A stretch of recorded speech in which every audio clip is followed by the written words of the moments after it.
касается вот этого периода, 4-5 тысячелетия до нашей эры, до эпоха, мне видно это глубочайшая древность, и когда я смотрю на эти изображения, меня поражают прежде всего богатство духовной жизни, духовного мира этого населения. И вы читали вот эти, наверное, уже выпуски разные.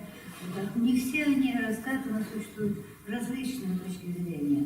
Но, безусловно, по крайней мере, вот те фотографии, которые мы видим на берегу Белого моря, они как будто понятны, потому что там мы видим северный мир, мы видим, наверное, те же сцены, которые были и у нас. Это сцены охоты, это сцены рыбной ловли. Может быть, это тоже были какие-то, но, конечно, это, они, безусловно, все носили ритуальный характер.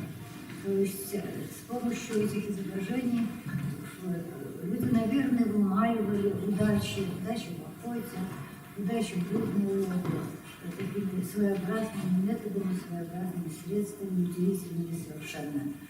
Так, другой вопрос, почему на скалах, почему вот в такой форме? Ну, это своеобразная форма искусства наскальной живописи этого населения. И, безусловно, как правильно сказала Ирина Николаевна, это наш феноменальный мир. И глядя на эти изображения, где бы они ни находились, где бы мы их не увидели, вы бы сказали все равно, что это наш северный мир.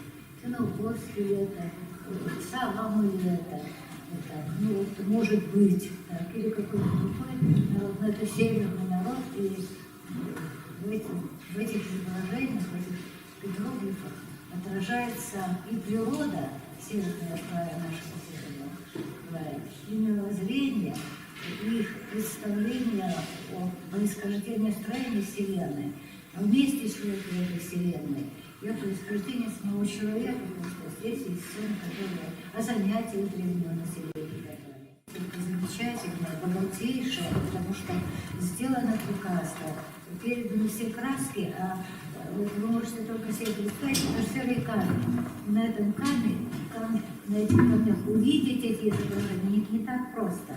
Тот, кто делал эти изображения, он приезжал к нам неоднократно, так, и он говорил, что прежде чем сделать снимок, нужно все это покрывать водой для того, чтобы были отчетливы эти снимки. То есть это сама по себе грандиозная работа тех, кто сумел добыть, реконструировать эти рисунки, эти изображения.